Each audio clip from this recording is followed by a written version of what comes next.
Yeah, just one quick item under item 13, other business. The same as today.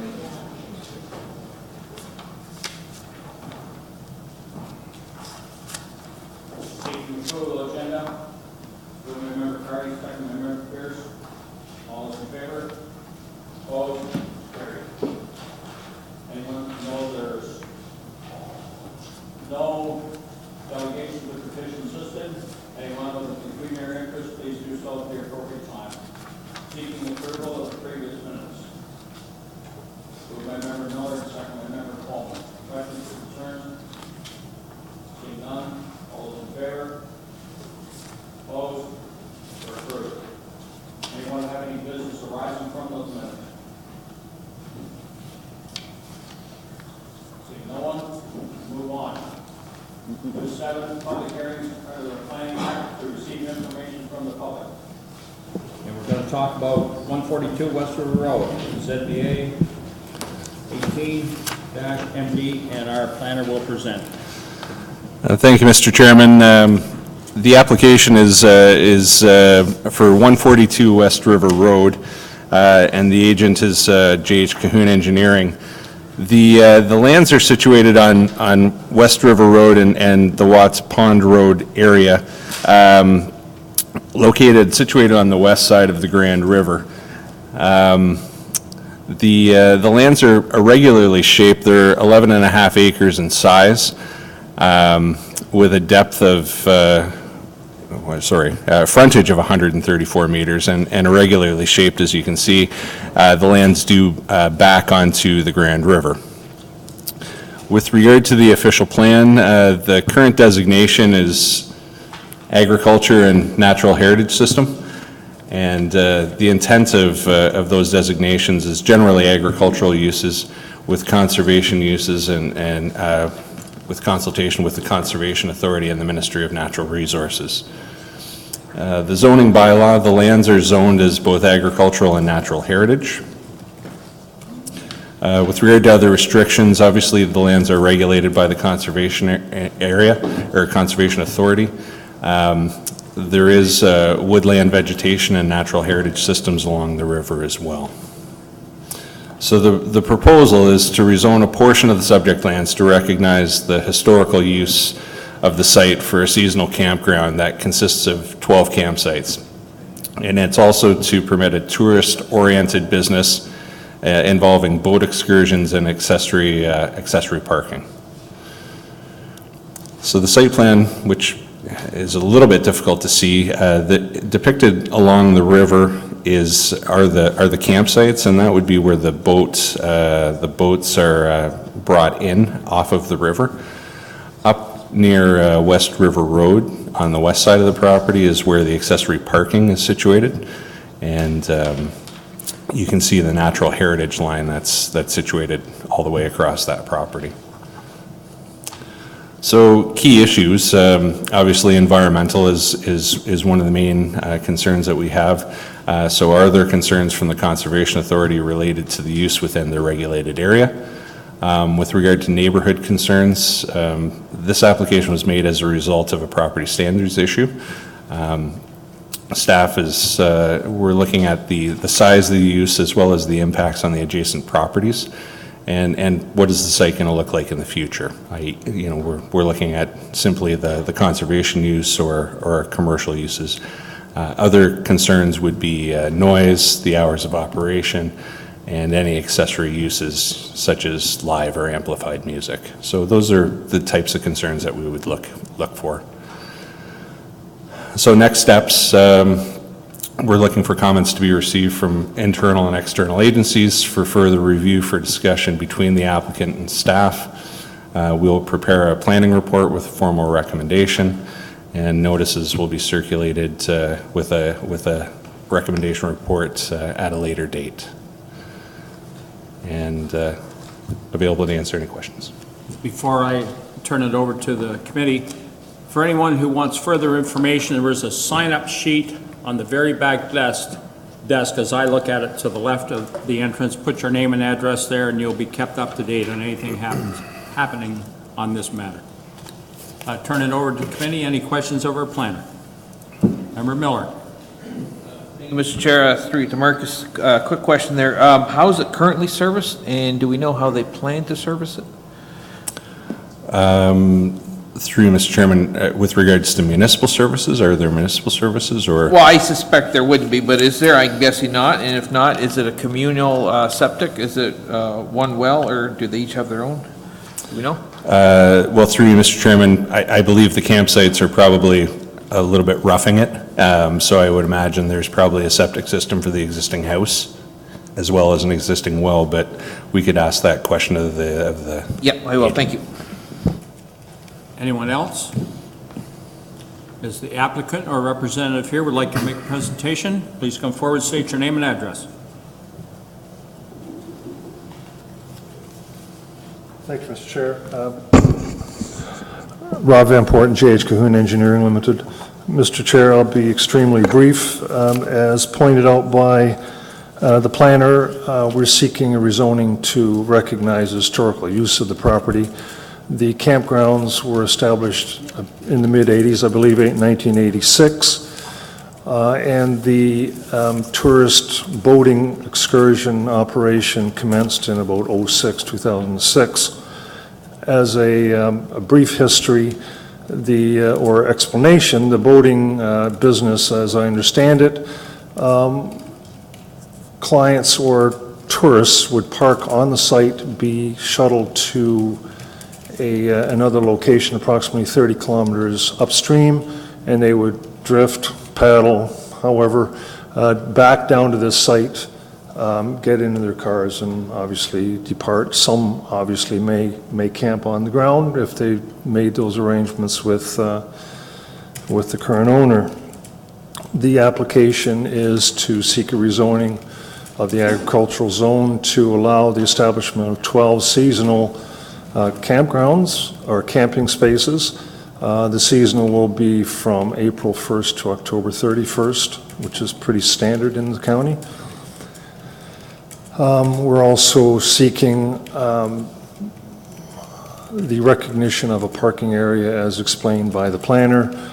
We've identified 100 spaces, not that 100 cars are going to be there at any one time, but I think it must be recognized that there may be 2 or 3 groups at various stages of their cycle down the river, and therefore parking is required obviously for all the groups that are currently on the river. There will be a continual cycling of cars off the site as the tourists enter the site and go back to their car. In respect to the question of Councillor Miller, there's a house on the property, there's a barn on the property, which is not used for agricultural purposes at this time, but for storage. Obviously, they have a septic system. There's a well closer to the campgrounds, which is used by the campers, and because the operation is seasonal, generally they would be using porta potty type facilities. It's not the intent at this time to provide more permanent washroom facilities, although presumably as the business plan progresses, that may occur. Mr. Chair, I can respond to questions. Mr. Cahoon is also here, as is the owner. Member Pierce. Thank you, Mr. Chair, through you. So just a question with the 100 parking spaces. I agree too, they probably won't all be used. Is that just going to be right on the grass, is it, or is it going to be gravelled, or? No, it will be surface parking on grass. Perfect, thank you. Member Miller. Mr. Chair, through to Robert. The river access, is that just for the owner, and does he have an outfitting company, or is it just, are other outfitters using it? No, there's one outfitter that uses it, and I think it's Grand River Rafting, and they have several other sites within the county and presumably outside of the county, but that's only one company. It's only one company that uses it. Right now, okay, so that kind of gives us an idea maybe of the volume that'll be going through there, so, okay. Anyone else? Seeing no one? Thank you very much. Being this is to receive information, Mr. Van Porten, I will not be calling you back with any, if there's any questions that arise. Does any member of the audience would like to speak to this application? Please come forward and state your name and address.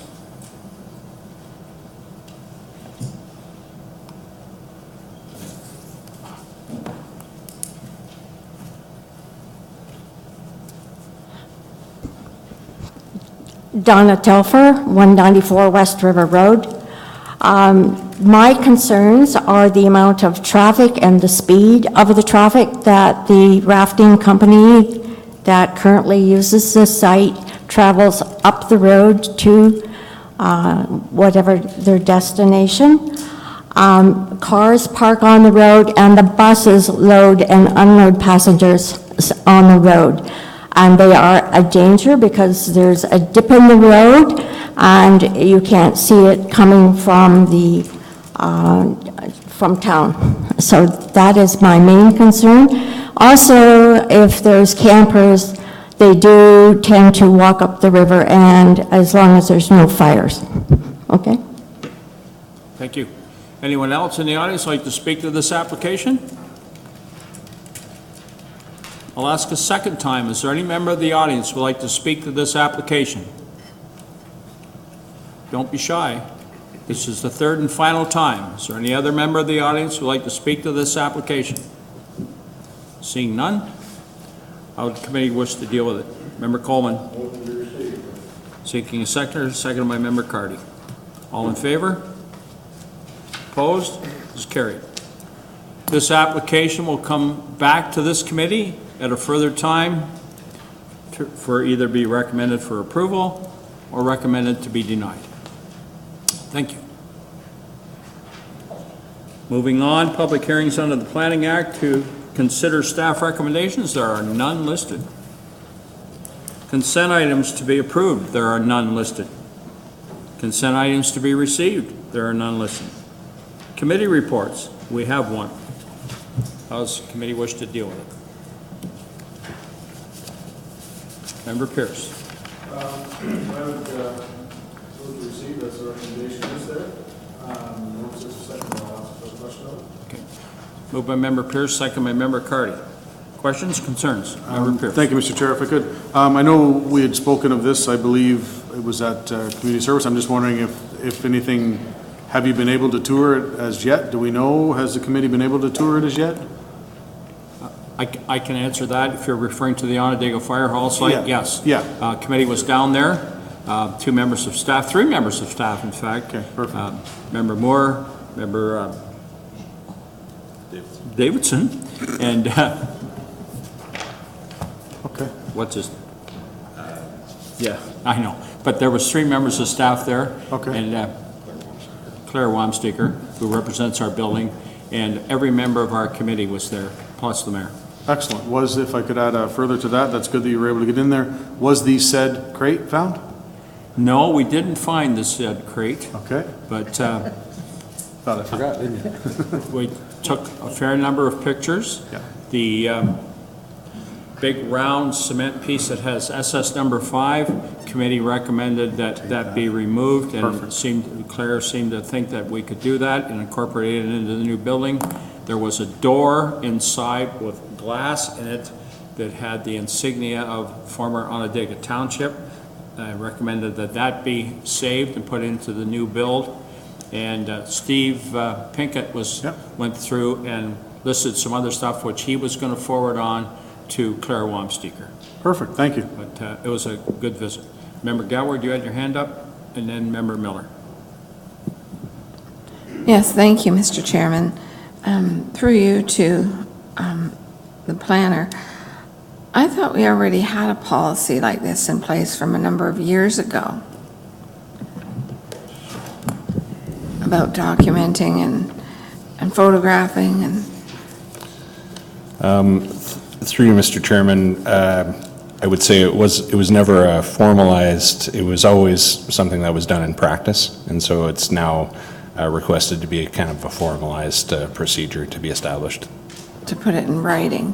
Thank you. Member Miller. Okay, I'm just, from listening to the discussion, I think I'm clear on this, because when I read it, it sounded like as part of the application process for a demolition permit, the applicant provide notification. And I thought it was just referring to the Guthrie House, but I think you were looking at changing the whole process, is that correct? Yes. So I'm going to ask, Mr. Chair, if we could just clean that language up such that it says that as part of the application process for a demolition permit, that applicants provide notification of a 10-day period, because I found it very confusing.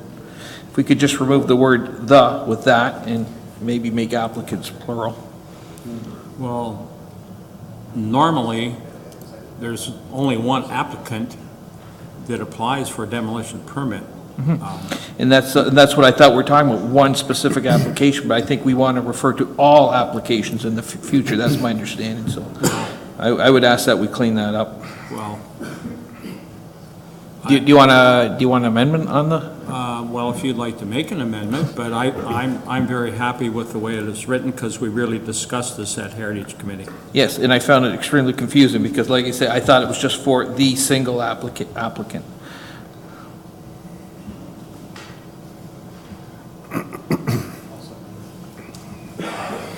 So what would you like to change? Just remove the word "the" after that first comma and replace it with "that," and pluralize applicant, make it applicants.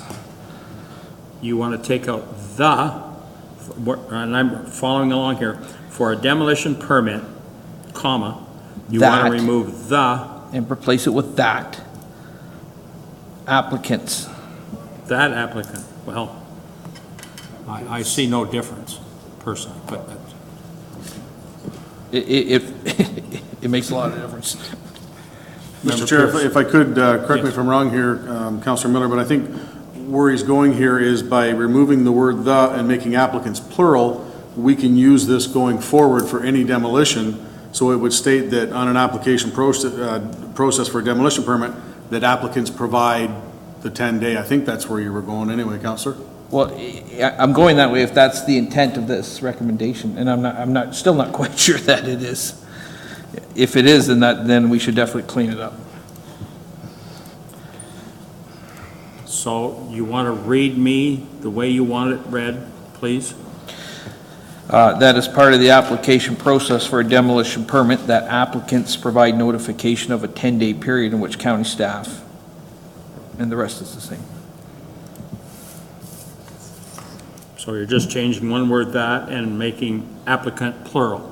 Is that correct? Do you have a seconder? Seconded by Member Pierce. All those in favor of them, any questions before I call the vote? Member Gatler.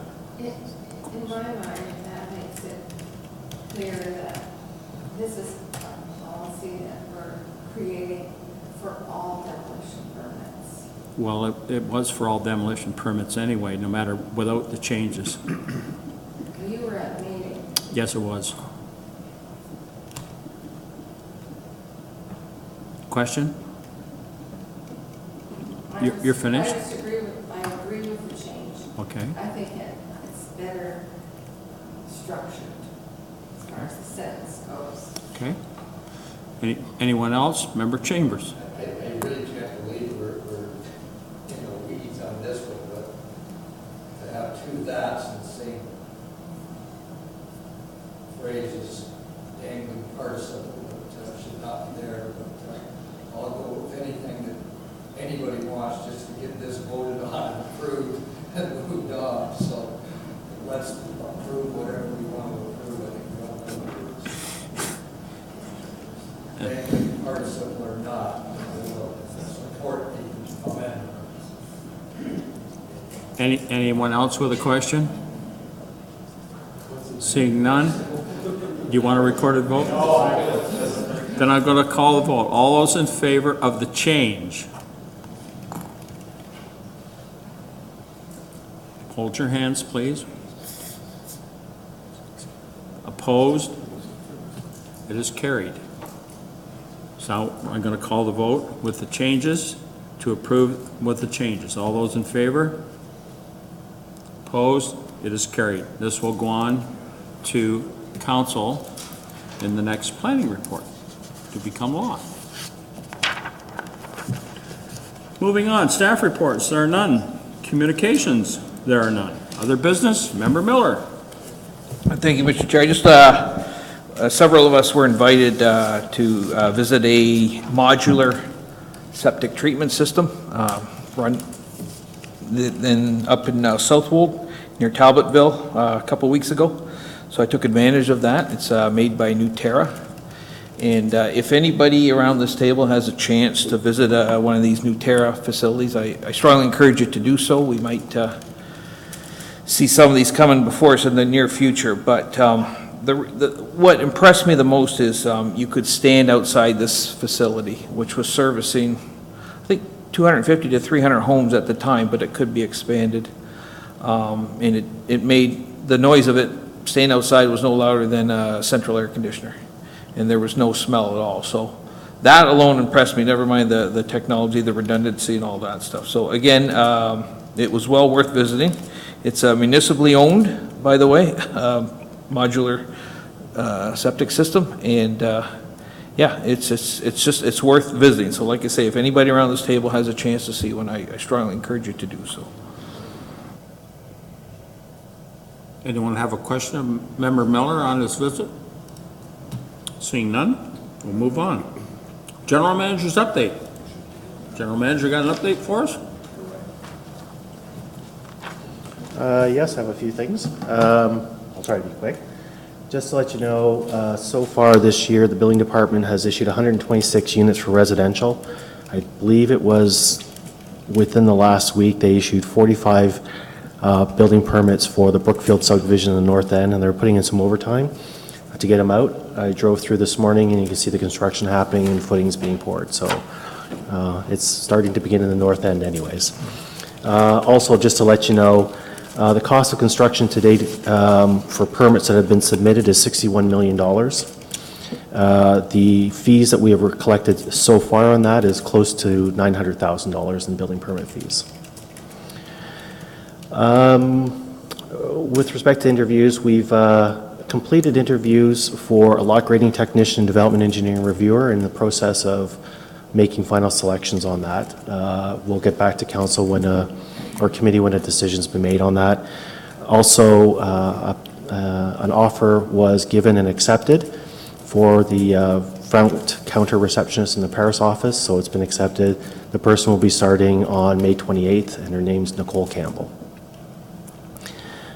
Next week, I believe on the 10th, we have an in-camera session on fees. This is the continuation of the work that happened last year that started with BMA and Performance Concept Groups. Todd McDonald from Performance Concept Groups has been working with staff to look at full cost recovery for the new positions that he has proposed. So that's going to be an in-camera session on the 10th, I believe. And on the 14th at CDC, Robin Hewlett, myself, are going to be co-authoring a report that's going to be coming back to CDC for the interim, short-term accommodation review for this building as well as Burford. It's going to have a summary of the work that's going to be done. The accommodation for this building will require some construction. The report's going to contain the work that's going to be required and some costs associated with that, and that'll be on the 14th. And that's all I have. Anyone have any questions of our General Manager? Member Coleman. Mr. Chairman, is this a thing to come, the last planning meeting or advisory meeting, we had a light schedule on the end of the night. Is this the lull before the storm, or do you see something different? In terms of development applications, they do kind of, are dependent upon people making applications in. I mean, most of our time with staff right now has been spent at OMB. I suspect that applications do pick up at this time of year, so we'll probably see more. Certainly building permit activity is going to be picking up, of course, as everybody knows, since we're in the construction season. Anyone else? Thank you very much. Thank you. Now we have, would someone like to make a motion that we go in camera? Member Coleman moves to go in camera. Member Pierce seconds. All in favor? Opposed? We're going to go in camera.